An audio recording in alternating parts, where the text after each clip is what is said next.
Okay, there's cops in the background. I swear to God I didn't do anything this time.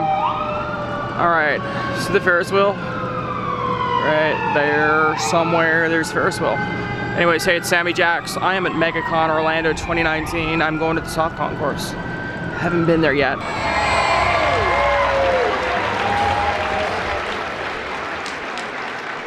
So, how are you guys? How's Orlando?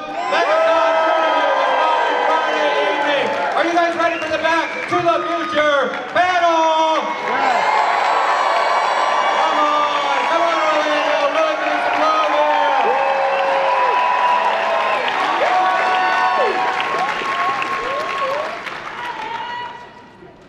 Very important announcement that I just got, which is, at the end of the show, will you please exit to the right? Wait, that right or that right? To the right, that way. Stage right. Also, all of you backstage pass holders, what's gonna happen at the end of this panel? You're gonna stay seated, okay? We're gonna clear the room, you're gonna stay seated, and then we're gonna give you the lowdown, all right? So I will probably announce that again at the end, but just keep that in mind. Okay. My name's Aaron Sagers, happy to be here, happy to bring these guys out here. This is a heck of a cast. It's gonna be a really fun hour and 15. And before I bring them out, you've all seen Back to the Future 1, right? Yeah. Back to the Future 2, Back to the Future 3. Right, yeah, you saw it. Okay, but even though you saw it, we've got like a little bit of a reminder. So I'm gonna throw to this reel just to freshen your memories.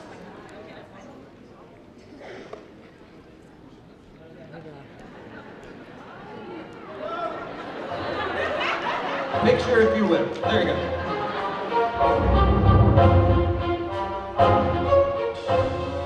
We're sending you back to the future. Are you telling me you built a time machine? DeLorean? A real attitude problem would fly. You're a slacker. Say hi to your mom. Oh my God, it's a dream. So what's up for you, butthead? It's not like I've never parked before. What? Maybe fly. Mom? Mom, is that you?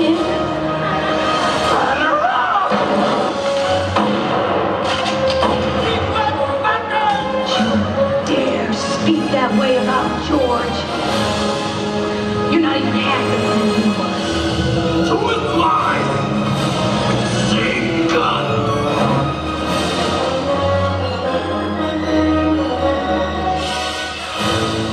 McFly. Hi, McFly. That's how you handle your son. Never give him an inch. Maintain discipline at all times.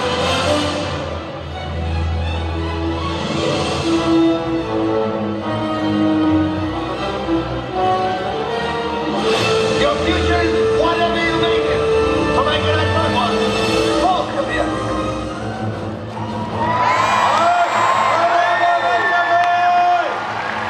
We're gonna get them all out! We've got James Cokie, Tom Wilson, Leah Johnson, Captain Woodley, and Michael James. Let's do it, man! Let's do it for the cast! I'm back to the future!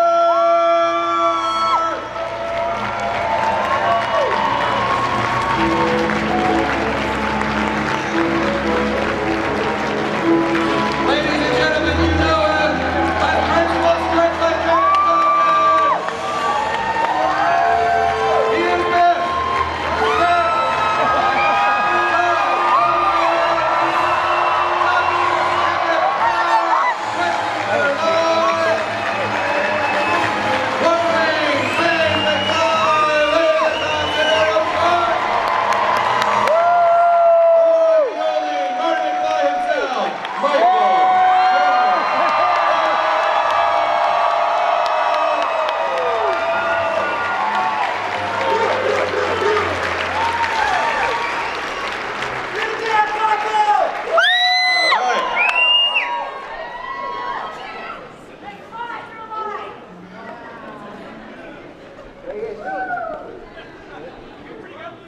Well, welcome to Orlando, guys. Welcome to Megacon.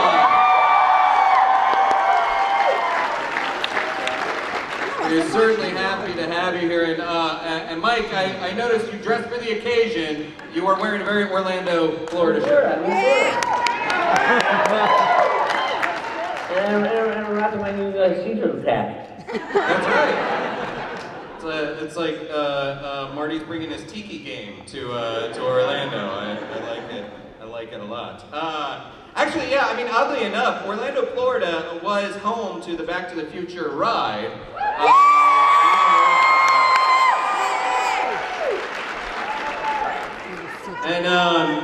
And it is, unfortunately, yes, too soon. It did unfortunately close down. I know. All right. Guys, let's remember the memories we made, okay?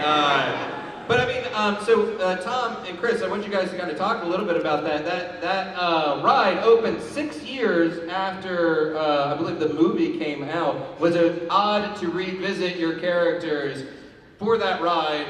And it also didn't feel like the future itself, making a film for a theme park. Did you enjoy doing the ride? Probably not as much as you.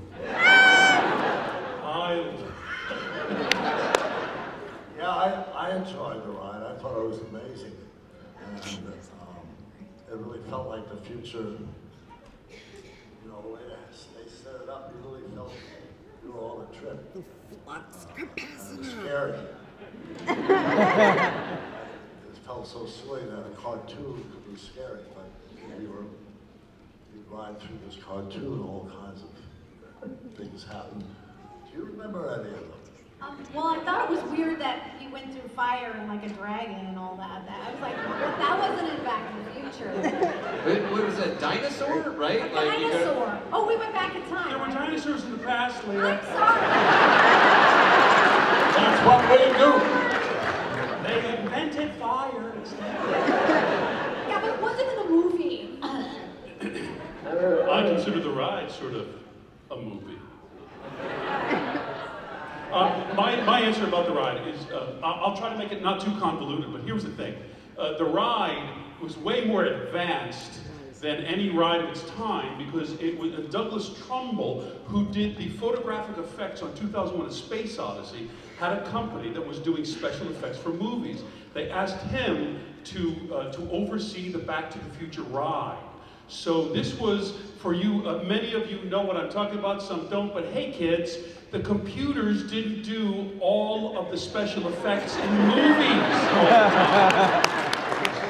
These were photographic special effects, where for the Back to the Future ride, I found it fascinating, being sort of a film buff, that they had to build an entire hill valley in the future. Build all of the sets, all of the little buildings, and then run a camera across that set that was your experience of the ride. It wasn't just like cars or something make it up in a computer. So I got to see the model. I went up to Massachusetts, I met Doug Trumbull, great guy, and such fascinating technological marvels they're doing with cameras, not computers. The entire city that they made, all of the walls, all of the street lights were all curved in such a way. They were all curved in exactly the same sort of curvature within a physical model. And I thought, I don't know what that's about, but why is everything curved? He said, we had to curve all of the lines in the actual model because the film is going to be projected onto a dome. So that when it's projected onto a dome, we've calculated the angles, the curvature of these curves, so that in the dome, all the lines will be straight. I had a completely different take on it, which was more kind of basic. Like, the Back to the Future, and I loved it, and I went on it several times. But it was a rocking chair in front of a big screen TV. I thought the rocking chair in front of a big screen TV. You're not going anywhere, folks. And I tell you you're not going anywhere because I would go over there at lunch when I was doing my pilot, and the show was the breakfast was going, and I would climb up way up top, and I could see all the pods. And I could see all the people in there. thinking they're having a ride. You know, there's 14 idiots to your left and 14 to your right. They're doing the same thing in front of the same big screen TV in the same rocking chair. And I thought, well, how cool. I mean, that's what it is. I mean, with all the great stuff Turnbull did and all the great breakthroughs he made. I mean, basically, like, movies are rocking chairs in front of big screen TVs. You buy into the magic. When I went to the ride, I really couldn't go on the ride because I get so motion sick. Yeah. Oh my gosh. And so they invited me to one of the, like a party for some Make-A-Wish Foundation children and that kind of thing. I said, I really can't do the ride, so I'd like to meet everyone. I get there, everyone's having a wonderful time, and somebody, of course, says, Tom, do you think you can go on the ride with some of the kids? Like it would really make little Timmy's day. Exactly. Okay.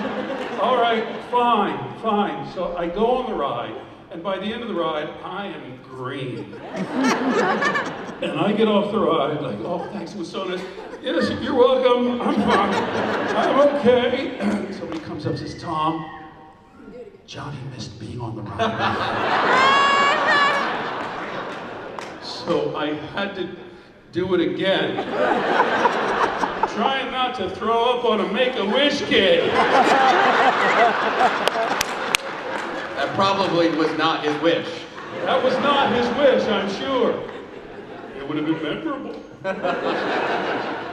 I went and took the ride at Universal in LA, Anaheim, wherever, and with a lady friend. And we wrote it about 4 times consecutively. Oh. What? And by the 4th ride, we got kind of playful with one another. Go on. Just saying. And so after we exited the car, they took us on a tour upstairs and discovered that there's a room or a hallway with guys sitting there in front of their technical stuff. And we discovered that there's a camera during the ride on each car that monitors, because in case somebody has an emergency of some sort. So we became kind of intimate with a lot of the staff.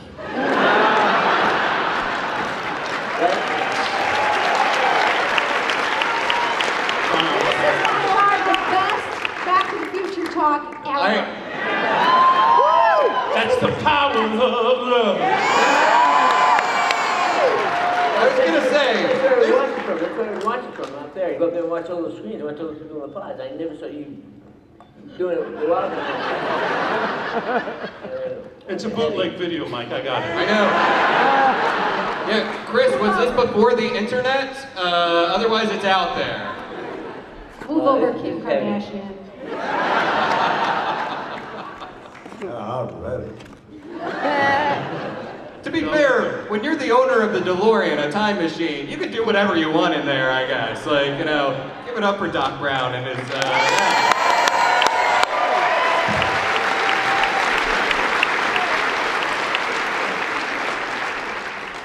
Definitely the first time I've heard that anecdote. That's a choice one. James, I have to ask you. You know, on this ride subject, I don't know why, but this ride went right by me. How do you mean it went right by you? I don't even know about it. Well, it's gone now. I know. You had a wonderful time.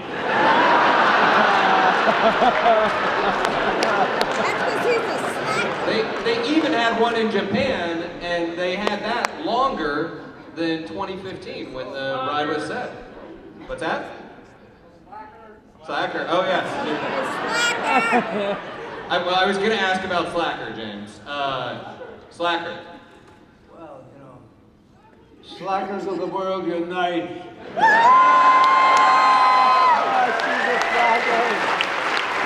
I'm kidding, really. Your delivery of Slacker, did you just hit it right away? Or did you kind of practice different Slackers? I didn't practice. You know, Robert Zemeckis said go, and I said slacker. That's it.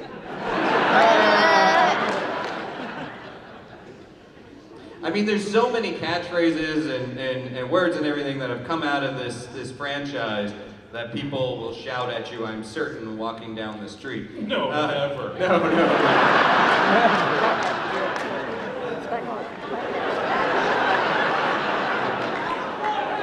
What? Okay.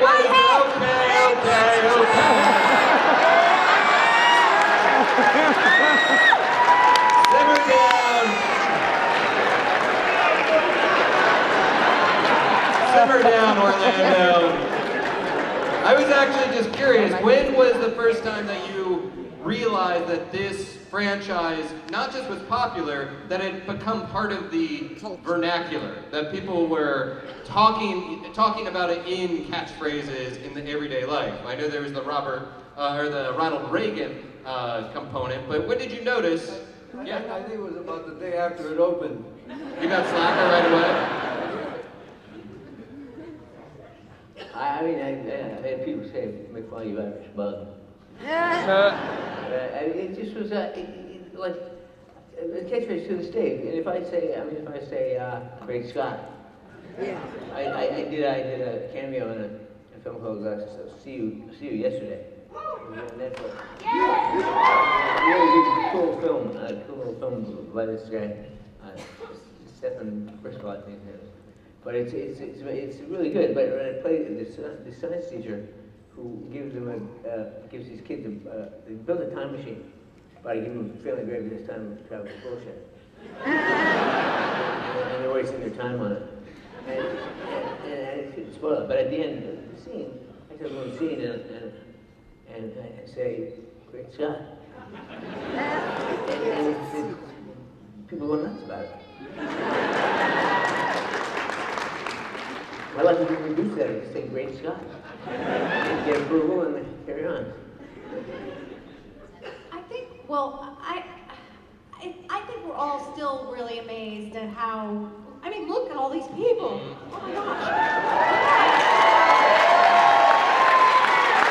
It's so amazing.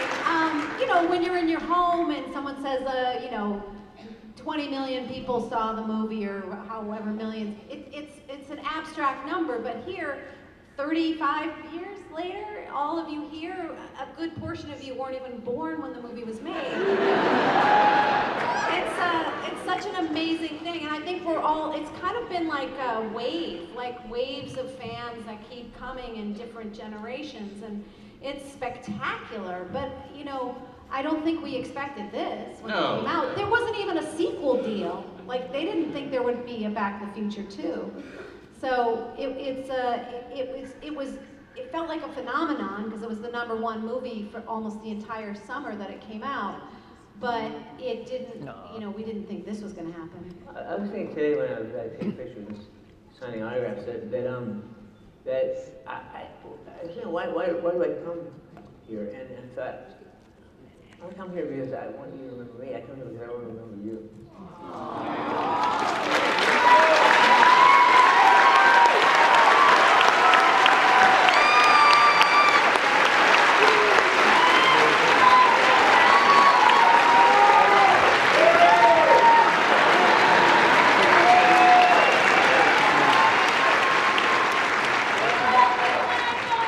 And the money.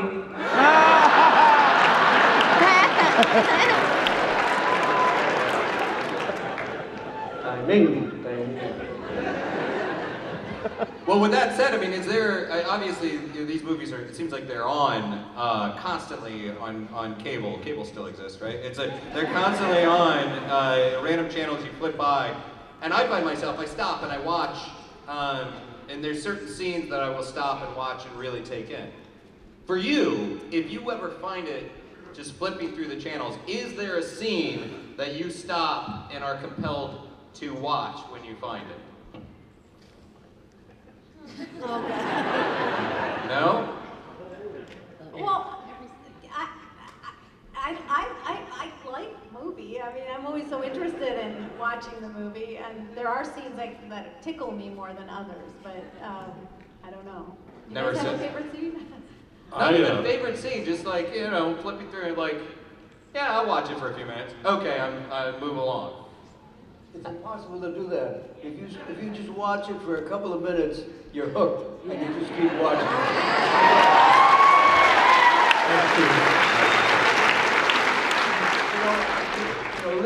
Leah told me recently that there's going to be a musical version of Back to the Future. They work all night on a sip of rum. See the slackers, and I want to go home.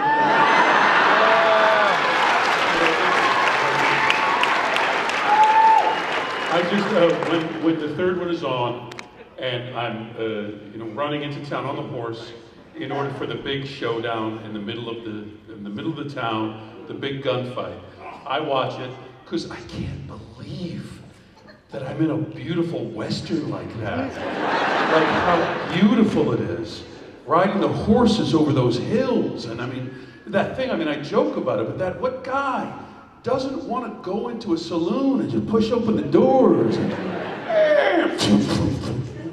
do all that stuff and wear spurs and just call into the saloon. I called you out, all that stuff.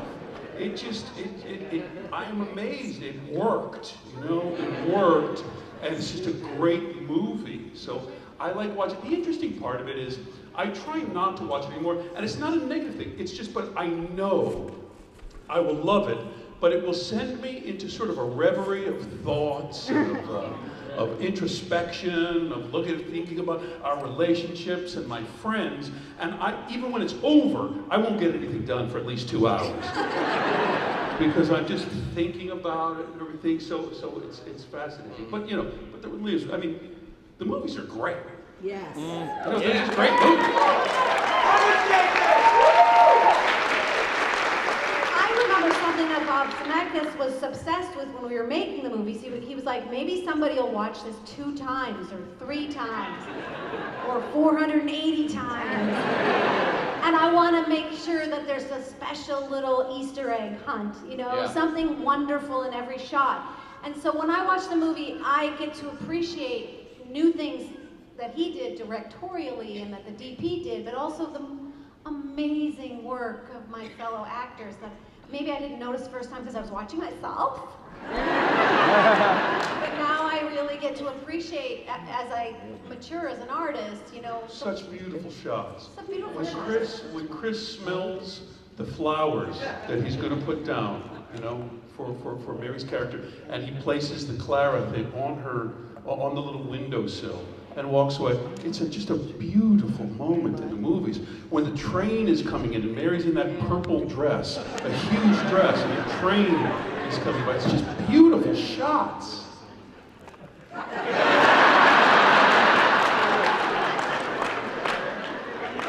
Yeah. Those were the days.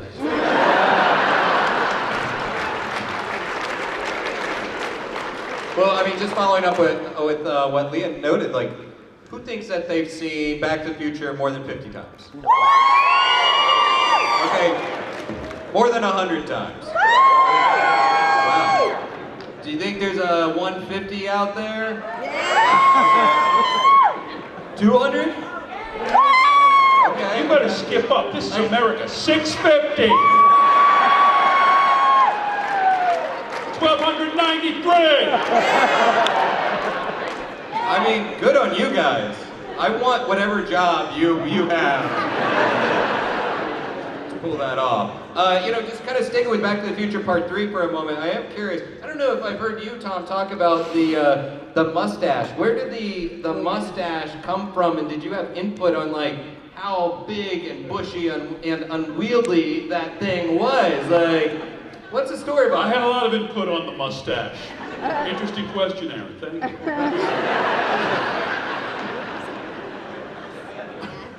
It's such a signature element of... The mustache. You know what? The mustache is actually at my house right now. People say, do you have cool stuff? And I go, no, I don't have it. Hey, I do have the mustache. Because it was a fake mustache. Because we were doing them back to back and everything. So there wasn't a lot of time to grow a beard. But back, especially in that time when I was young and full of life, I couldn't grow a macho beard mustache combination to save my life.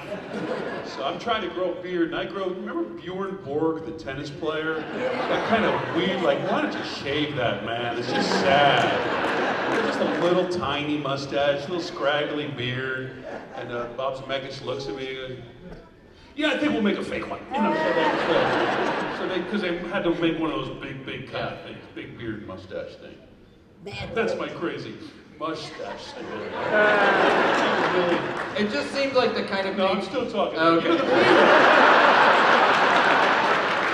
I tried to grow a mustache too, but I couldn't. It was a good mustache, Tom. That's all I was saying. You're doing a great job. Thank you. What Yes. people say, I think you're good at this. Yes. Hey, you know, sometimes you try to come up with new material, I'm guys. teasing you, buddy. It's good. Hey, I had to get a big bushy mustache because I couldn't grow one. Yeah. There you There we go. I wrote a song about it. The mustache that I never grew. The mustache of it. Chris, did you have any input on your costume or anything for Back to the Future 3? Because I know, did you have input on your costume for Back to the Future 3? Not a lot. They seem to have the stuff already kind of there. Yeah? On the rack. I wish I had a good story to tell about trying it on, taking it off. I feel like we're back in the ride all over again.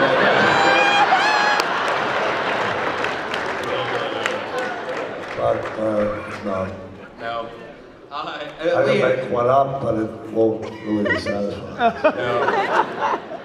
Lee, I think one of the favorite scenes of mine that you did throughout the entire 3 movies is in part 2 when we're in sort of the dark timeline and you're having your argument with Biff.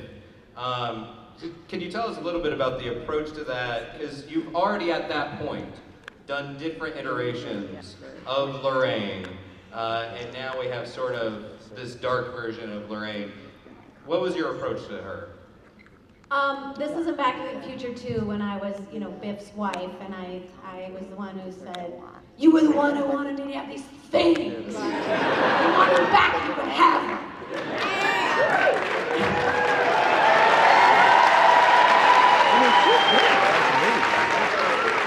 And I love that character. I love Back to the Future too. And I loved it when I woke up and he was like, Mom, you're so big.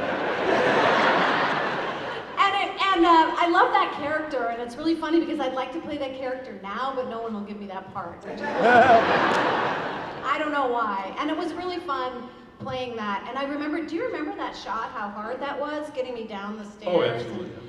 They had this huge crane, and they built this 2-story set on the lot, and it was beautifully constructed shot. And that was the thing about him. He would just make these incredible shots, and we would all be like a choreographed ballet to get it all done. And I just love that character, and I love Back to the Future too. It's so weird and so dark, and that character, those characters. And then we had to do the old lady too. I had to do the 87-year-old, and it was funny because Bob Zemeckis was like, okay, so you gotta be drunk, but you can't be slow.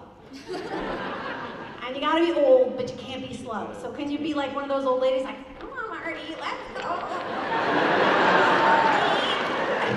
I couldn't be slow because it was a comedy, so we had to develop these kind of crazy characters that could be entertaining and quick and funny and fast and loud. Everything's different. If you would have indulged me for a moment, when I first started this movie, I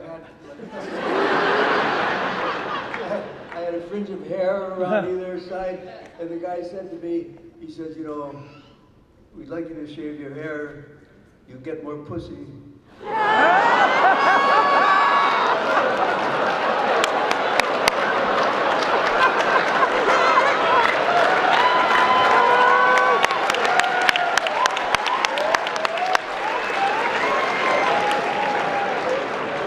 a real cat lover, right? Thanks for sharing, Jen. Now it's big. I feel like we're learning things on this panel tonight. So you're inspiring us. I don't want credit for that. Oh, you no slacker. No slacker. Actually, yeah. I mean, I was just curious. Like, what are the variations, different physicality that you brought to the different iterations of your characters? Like, you talked about Lorraine and how you were kind of moving, kind of skidding across in the future Lorraine. Tom, how did you approach the different physical aspects of the Biff and Griffs that we saw in Buford? I had the older Biff and the younger Biff for the first movie. So I went out and I watched old people, and I got physically and vocally to go lower with my voice and forward with my head and all that. In the sequels, it was a great challenge because I had Griff, a different family member, Mad Dog Tennant, a totally different person, but of the same family. So I had to go into different color highlighter pens and went to these index cards of which character I was doing. And since you only have your face and your body and your voice, you have to change them up in various ways. So the first Biff, young Biff, was like a rooster who moved his head a lot and had a high voice. Hey, McFly! I thought I told you. So, all of those things. Griff, I said, at what point do I use my chin, my under bicep? Griff had these jerking moves like, I had done a play years before where I did this with a character that just was jerky. So we said Griff was almost died when he was born, but he has electrical implants that aren't quite right. So my jaw would start like this, McFly!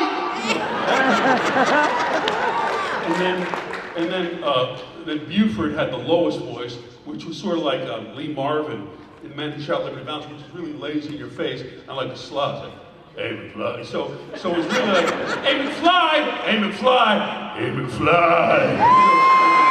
All the way down to the various guys.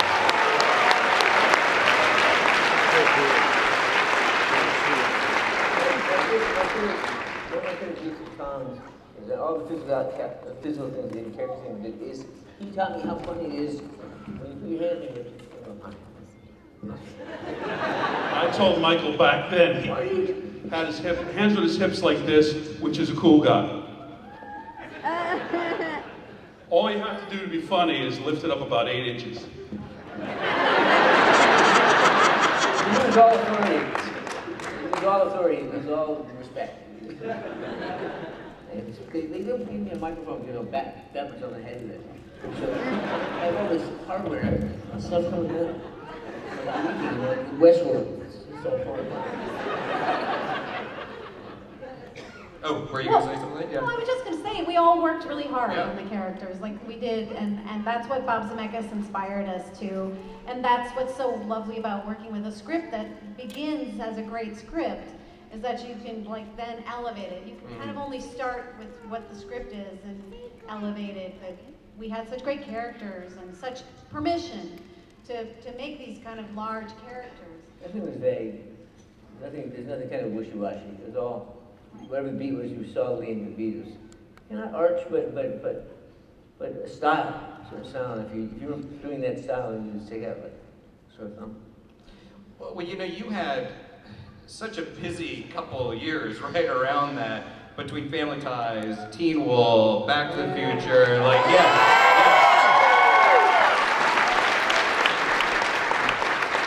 First off, did you sleep at all during that couple year stretch? So much. No, and were you able to appreciate it, or did it take a little bit of time before you're like, Like, okay, that was a hell of a satisfying creative adventure. It was really it's a strange thing because it happened so quickly, and I had this sort of kind of celebrity from the show, and that was nice. I like that. It was more than I ever thought I'd have. I never expected. I just wanted to come to the States to be an actor when I was 18, and so I got a regular gig on Family Ties. I was really happy, and then this movie hit, and it was all sudden like just nuts. It was crazy. I mean, and it was I didn't know how to process it because when we shot it, I shot the show at the same time, and I was completely confused.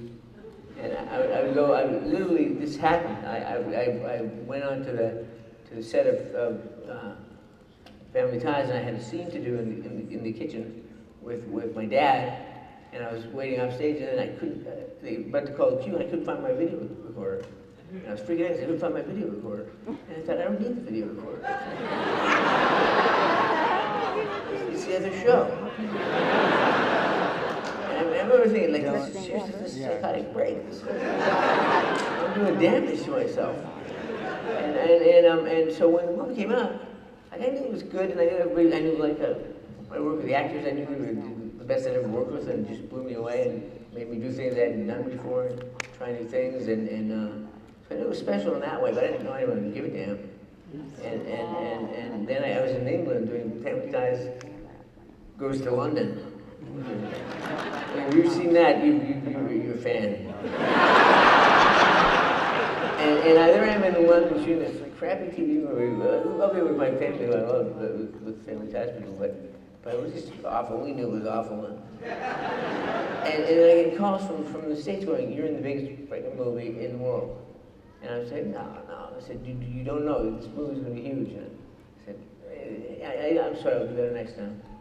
I literally said to my agent, I'll do better next time, because I didn't think I'd done anything worthwhile. And then I came back, and I remember driving by the Cinerama Dome in Los Angeles on Sunset Boulevard, and there was lines around the dome. And I just, wow, I had locks on my patio door. But it was an amazing experience, and I'm really grateful for it.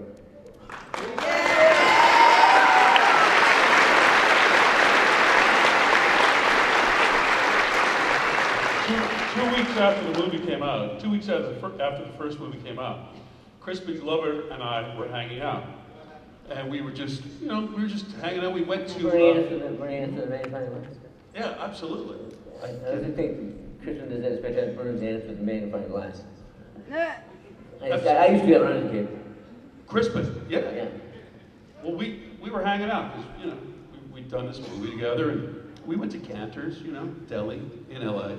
It's 2 weeks after the first movie comes out, and we just go in, and the place stops like a movie, like soup spoons drop to the table. People are just staring at us, and the place is silent, and we're like, well, this is weird. What is that? So they say, well, come right here, guys, sit down. And we just sit in a booth, and people don't pick up the spoons. They're just like staring at us. Everyone's talking, and we're really looking at each other like, what is going on? Is this a Twilight Zone? What is this? And Crispin just said, oh, maybe they saw the movie.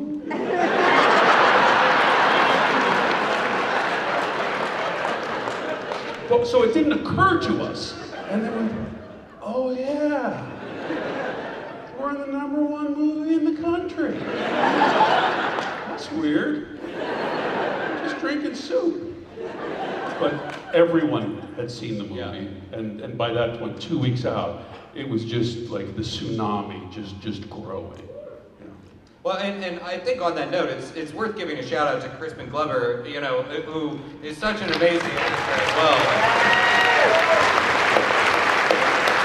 So at my audition, I've said this before, but at my audition, I wasn't a big movie actor or anything. I'd done TV shows and some commercials and theater, that kind of stuff. But I auditioned first with Crispin. And I said, in our audition material, we go outside and we're working on it and say, hey, McFly, did you bring me, did you get my homework done?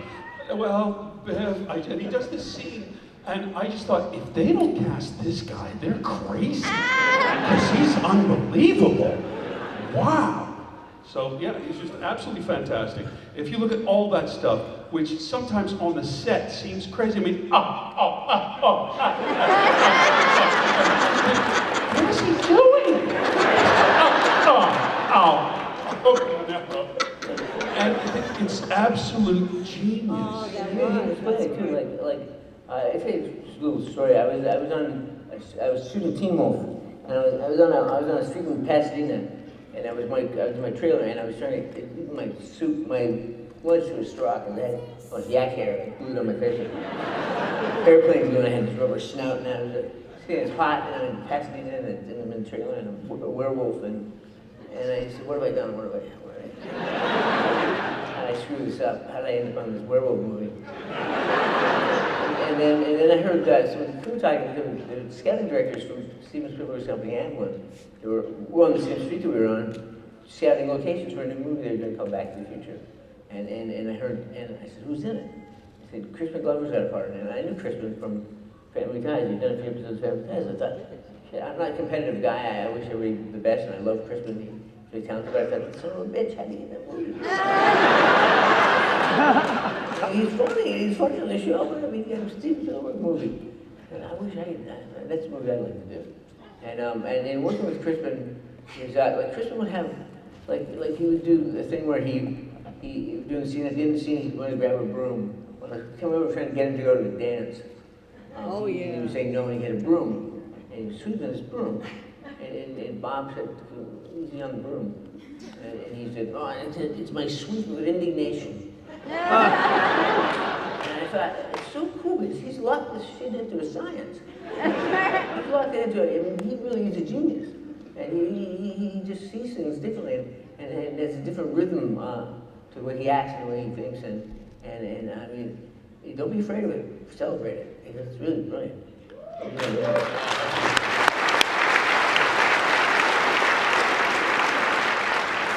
In preparation for the final scene in Back to the Future where we're like, I've got the tennis racket and he's slapping me on the butt. He asked me to come over to his all-black apartment to research the scene, to try to, and he was having a lot of trouble with that scene. He didn't like it. He thought it was too, I don't know, the representation was too like, that money equals happiness or something. So he decided we could work on the characters by painting a volcano together back in the car.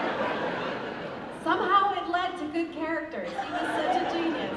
But later my mom painted over the volcano. I know, it's a good painting my mother did, but I did cherish that volcano for a year or two. What do you think was the appeal between Lorraine and George? What made that relationship work? Well, what was interesting about that part of the movie was that we had to sell, like Michael and I had to sell that moment in the car, where I was just like, and he was like mortified, and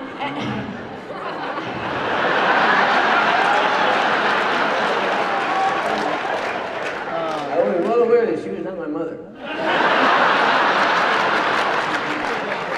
That was really good from there. But we had to sell these big plot twists with just slight acting shifts, and so Crispin's so beautiful, like the way he falls in love with me, so instantly, and how we had to really, I mean, usually they don't give actors those intense plot twists and just acting, and he was so genuine, and so, when he said, Lorraine, you're my density, it was so beautiful, and he was so vulnerable. It was really special. I don't know. It was an interesting. It's such an interesting movie on so many levels. And when after he punches me and I'm unconscious, but that absolute joy at what he's done, this victory, but then that realization that he has to help you now. And when he lifts you up and you're looking at him, man, oh man, bang, jackpot. That's like almost the more terrifying moment for him. Like after, like now having to engage with Lorraine. Are you okay? Yeah. But that's one of the things about the movie that's so lovely, is that the idea that if you have courage at the most important moment of your life, you can change everything. Not only for yourself, but for your parents. You know, it is true. It's a very powerful notion, and it actually happens in life, you know. So Yeah. we hope to have inspired some courage along this. I thought the movie was about push people around and get your own casino. One moral of the story. Chris, I mean, you also you did this time travel movie, this genre movie, and then you also did Star Trek: The Search for Spock right after this. For you, what was this appeal of getting into this genre science fiction world for you? I didn't have much to do about it. People called me and said, would you like to do this? And being an actor, I said yes. Sort of like the clothes, Aaron. Yes. Sort of like the clothes. Yeah, but it's coincidence, but I love doing both of them. I guess they exist in an unreal world. I mean, going around trying to figure out how to travel through space and time. What a goal, you know what I mean? And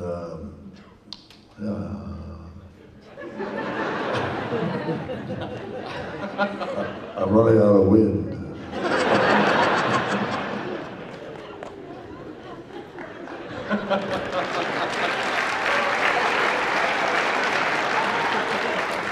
Well, I ask because obviously we live in this era where science fiction and superheroes, it's not only mainstream, it's dominating, the landscape.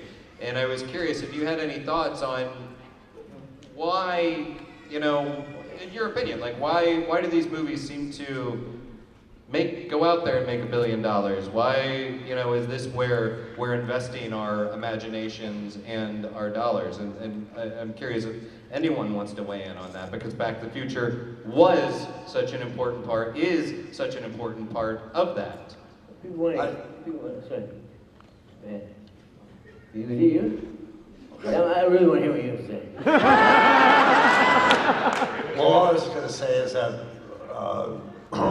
traveling into the future, into the past, I mean, it's like a very human fantasy. We all imagine, gee, I wish I could be here when this or that happened, so I wish I could go back to when that happened, or whatever. So it's ingrained in our, we have imaginations. And Back to the Future somehow took that concept to the hill. It just went full blast with it, and it worked. So well written and put together. And it made a very human picture. We were, there was a family.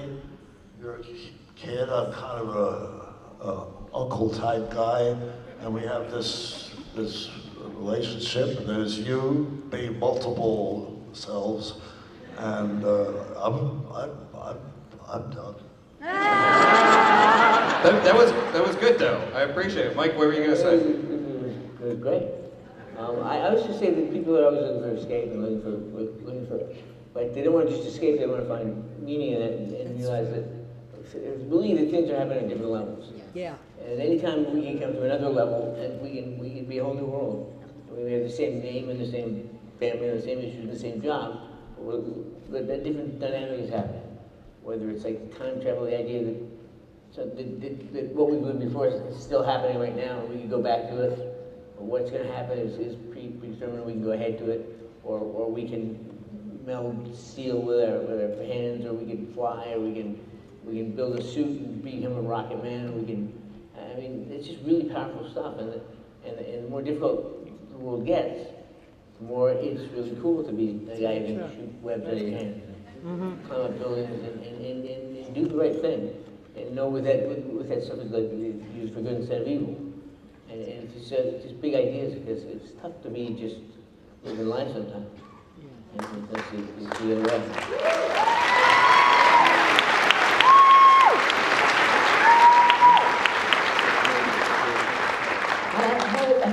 We can't return to the deep shit today.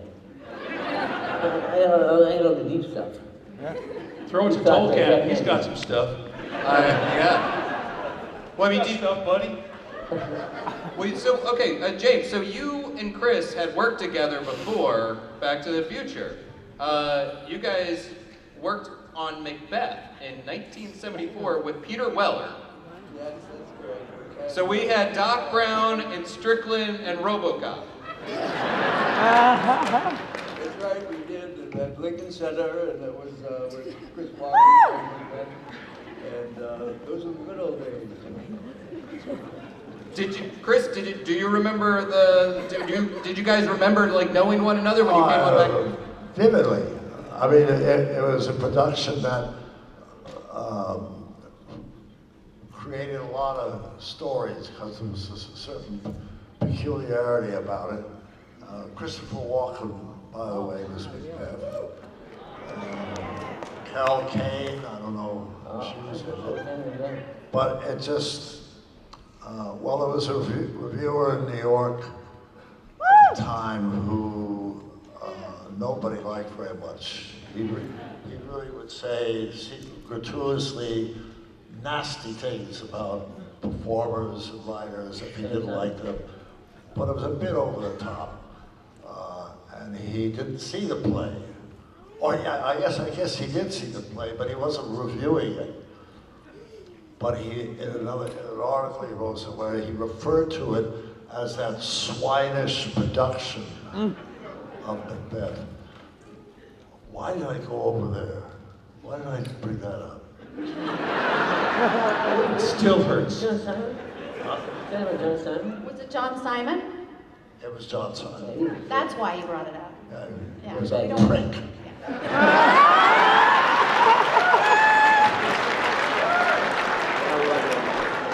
I was just wondering if you guys remembered one another. I wasn't thinking we were going to start calling out critics.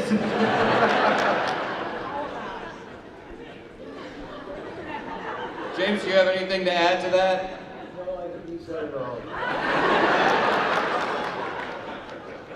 That's pretty great. That's well, did you guys remember each other when you came on Back to the Future? Like, do you remember? Did you see one another and be like, oh yeah, like we worked together? I'm sure. How could you not? I mean, after all, I mean, when you have that kind of experience working with an actor that you like, you see him again, you're happy to see him, and here we are. That was in New York, now we're in Hollywood. Hey, we're living.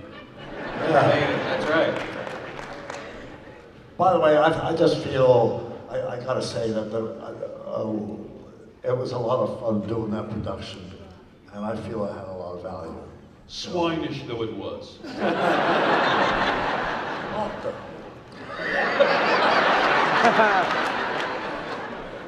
Well, you got the last laugh on the critic, so there you go. Do it better than John Simon now. John Simon? Oh. Huh? That was the critic, right? Yeah.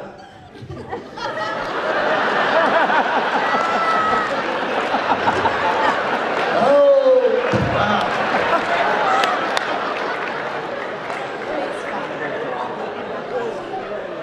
So Tom. Really? So Tom, you recently appeared on a little show called Legends of Tomorrow. Yes. Great show. Great show, and also has a time travel element to it. So I'm curious, when you come onto a show like that, and everybody is established actors, but then you're coming on the scene, and they have a lot of respect for you. Talk a little bit about that experience. Where is it hard to like slip into this new character and get the job done when they just want to geek out over Back to the Future? It's sort of, well, when I'm working like that, like in anything, Yeah. I must say I'm a light-hearted person, but I'm very serious about the work. So, I mean, I know the words, and I know what I'm going to try to do, and I really want to know what the director is looking for in the scene, what I can give the other actors. So, there's a lot of work to be done, and I want to concentrate on the work. But I do understand that everyone has at least 5 Back to the Future questions. And everyone is trying to not say anything right in front. They're not trying to make that the first gush that comes out. They're trying to say, oh, did you have some of this melon? It's very good. You know, I haven't had any melon. Look, I love Back to the Future! I can't not say it. I understand that. I understand that. I understand. So especially young actors, but a lot of people, we have to have that moment where, sort of for a moment, I'm Paul McCartney and they're Chris Farley. You know? It's reference, yeah. And you're just going like, you know that scene where he beat up McFly? Yes, I was in that scene. Yeah, that was a great scene. We have to do that.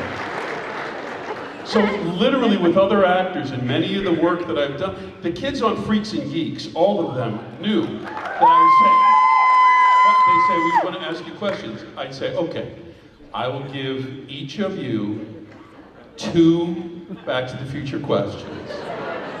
If I find them interesting, you get 2 more. If I've heard it before a million times or I find it boring, you're out of the game.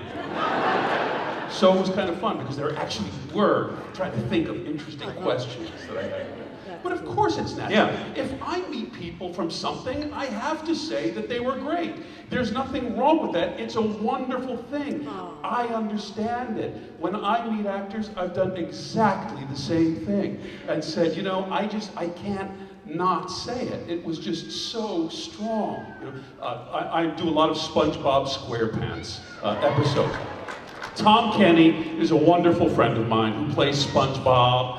He's just tremendous. But we've known each other since stand-up comedy from decades ago. And I know his wife, Jill, and they're wonderful people.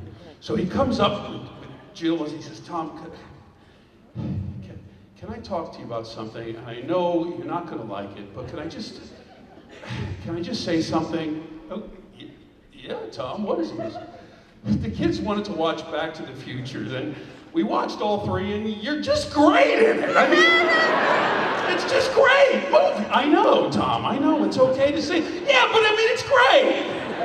I'm sorry, I know you hear, but all of us are in the same boat, you know, and all of us. And when I'm on a set with somebody, or when I just see them in Los Angeles, or when a party, I'm doing the same thing, and I'm doing it. That's Diane Keaton.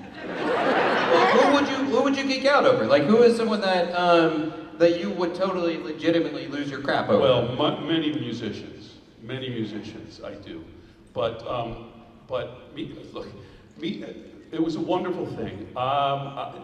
This is weird, but I'm pretty new to coming out to cons. You know, I'm pretty new to this. I haven't done it a lot, so I'm unfamiliar with the world. But I came to this one, and across the way in the green room, sitting is Adam West. Batman. I mean, the Batman. And I just say, don't go over there, Tom. Don't go over there. Don't go over there. Don't bother the man. He's having lunch. Maybe you'll run across him somewhere. Anyway, he had a scooter at the time. The man was about 90, and he scoots over, but he's scooting in my direction. I think he's scooting right next to me. Batman's scooting right next to me. What am I going to do? What am I going to do? Be cool, don't gush. Be cool. And he comes right up to me, and hello, Mr. West. My name is, I know who you are. Batman, well, I know who you are. You're Tom Wilson. I'm a big fan of yours. And I shake his hand, and I almost start to cry. Because Batman knew who I was.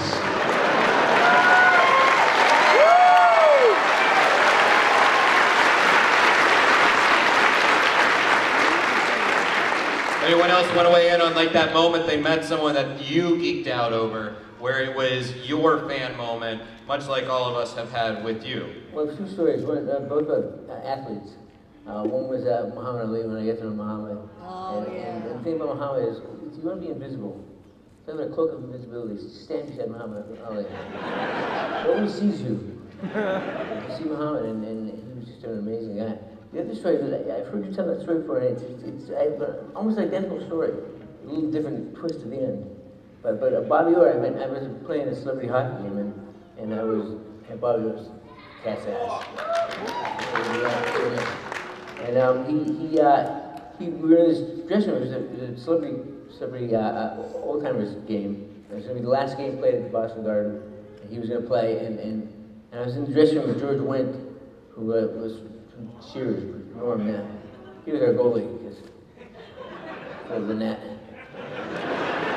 And we were talking, and he said, "Oh, this is Bobby Orr." Bobby Orr was across the dressing room. He said, "Bobby Orr." I said, "Shit, wow, it is Bobby Orr." And then he started to come over, and George started to leave us. "Where are you going?" He said, "I can't. I'm too nervous again." I talked to Bobby Orr. So the Bobby Orr comes over and sits next to me, and very similar. He's just chatting me up and talking to me, and he's putting on skates, and I'm listening to him. I don't know what he's saying. I can't process any of the words. I'm just like, Bobby Orr. And so we go play the game, and at the end of the first period, I dig the puck. He's on the blue line. I dig the puck out of the corner. I skate away. I put the puck between his legs. I break it right around him and I score. And I went to the bench and poured water on myself. And went, I can't believe that. And then it occurred to me what he said to me. He said, "At the end of the first period, I'm going to let you take the puck, put it between my legs."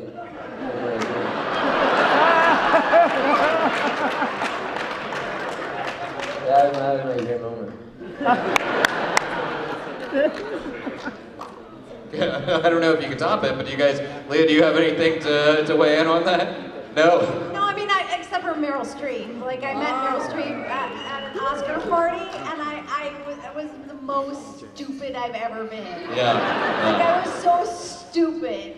And she had no idea who I was. I kept expecting her to think, oh, she's another actress. No wonder she's being so crazy. But I think she's just used to all actresses, you know, because if you have trouble crying in acting class when you're a woman, the acting teacher just says, Meryl Streep.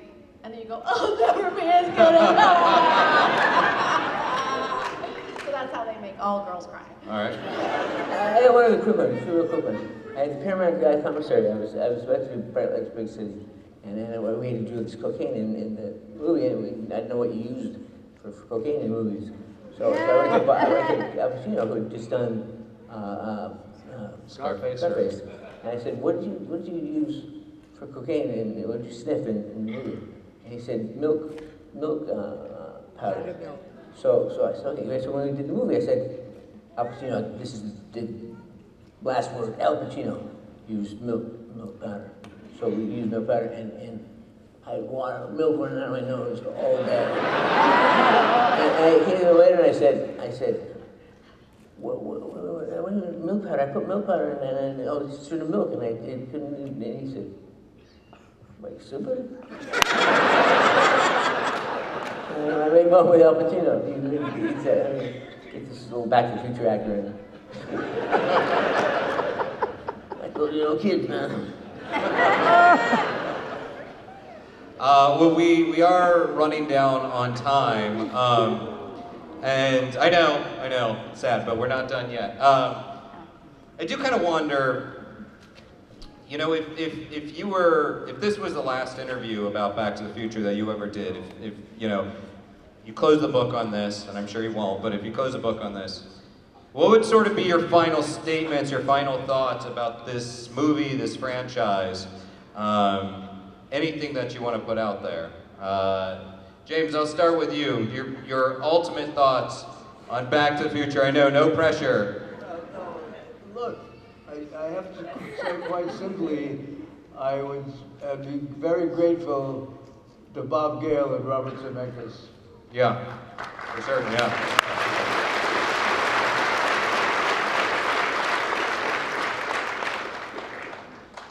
Tom? It's a what do they say on Facebook? It's complicated. I've been identified as this person, as this character, very, very profoundly, not only from the movie, but in my life and every day and where I go. And there are, as you can imagine, assets to that and liabilities to that, especially with this character. But as I've said before, I think it has, first of all, it's opened an arena where I can talk to people about bullying, and I can talk to people who have been bullied. It's a great irony in my life that I was bullied so much as a kid. I was a sick kid, and I was bullied a lot. And then I grew up, and in my young adulthood, I was identified as one of the most evil bullies in history, indelibly for the rest of my life. That will affect you. So I've been able to reach out in that way, and try to help people who are bullied, who don't understand that I know where they're coming from. That was my experience. Secondly, to be a kid from Philadelphia who was in acting classes, who didn't think I was really talented in anything. I thought I was kind of a smart kid, and I was good on my feet when I talked. But I wasn't an athlete, and I wasn't, popular or anything. I like music. So to be able to start this thing, acting, and think, do I have a talent at something? Am I good at it? And have teachers start approving of that. I'm just saying, to go to New York and begin getting approval to be doing theater, and this process that led to Back to the Future, which says, it's like a field of dreams. The guy looks back, hey, rookie, you were good. So I think I worked very, very hard at it, and I'm very proud of it because I think I did a good job.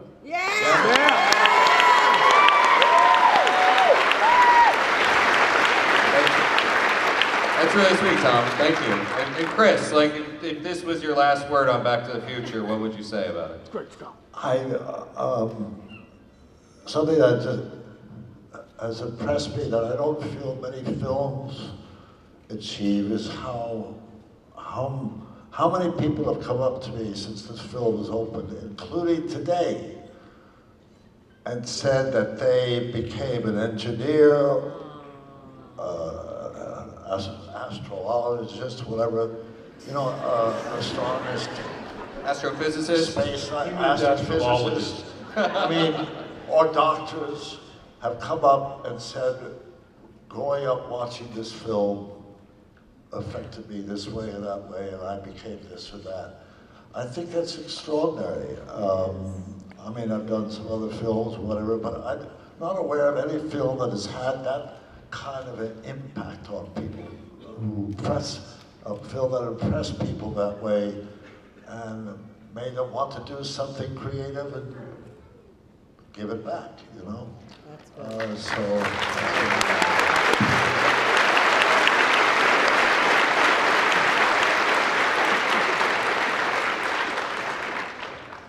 Well, like Tom, I'm, and Michael, I'm a little girl from Minnesota, and I always had this desire to put good in the world, to create something good, to make the world a better place. And I think that this movie did that and still continues to do that. I think in an entertaining way, it still shows you about love, about friendship, about making the right decision, about grabbing your moment and holding on to it. And that's my greatest dream, to put good into the world. And, you guys are all so awesome.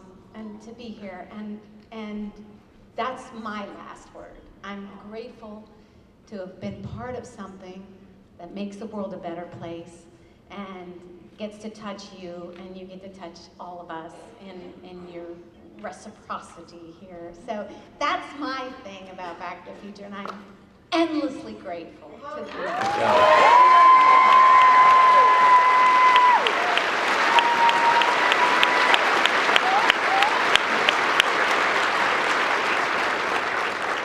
The words out of my mouth. I was going to say, I love you guys. That's what I was going to say. He said, I love what you had to say, and I love you anyway. But I've been to you for years. But again, I came from Canada, and I dropped out of high school, and the great cautionary tale that isn't cautionary. But still, don't do it. Don't do what I did. Don't drop out of high school and move to another country at 18. It's not recommended, but it worked. But I said like when I left Canada to be an actor, and I wanted to be an actor, it was a very unusual thing in my neighborhood to want to be anything other than a union worker on the dock or get a job at a civil service job or something. So I went on this adventure, and I viewed it as an adventure. And when I did Back to the Future, in the movie Back to the Future, what I love about Marty is Marty's just a reporter. He's just there to react to whatever he does, and then behave in some way that communicates to the audience how they might feel. And I'm like kind of the audience's point man in the movie. And there's all these amazing people. My job was easy. I mean, you were seeing with Chris Lloyd, you just have to sit there, and he does it. It's magical. And so I learned that in my life as I go on these adventures, I just have to see things and learn about them and experience them. And then maybe I'll have a way to reflect on that to other people, and it'll have an effect. And it's been that way with my work and with my work in other areas. And it's just been, it's all of a piece. I don't think I would be doing the stuff that I'm doing now with scientific research if I hadn't had these other experiences in life, and just with what this gives you, the opportunity this gives you to make a difference and to have impact on people's lives. It's really a tremendous honor.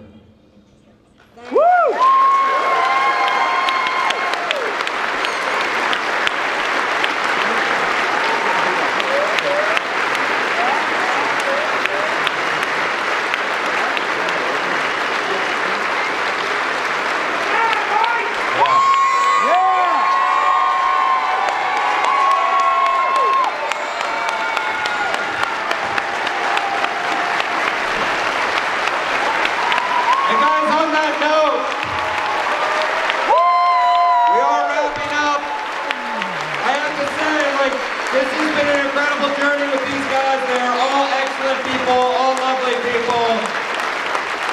And I want you to make some noise for the cast of Back to the Future.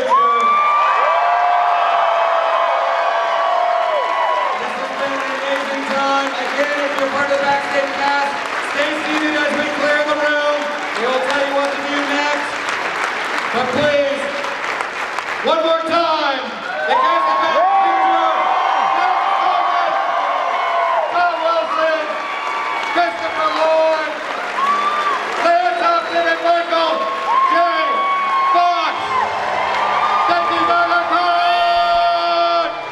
Okay, guys, I just left a night of Back to the Future, a night with Back to the Future, I think it's called. It's Megacon 2019. It was interesting, I'll tell you that.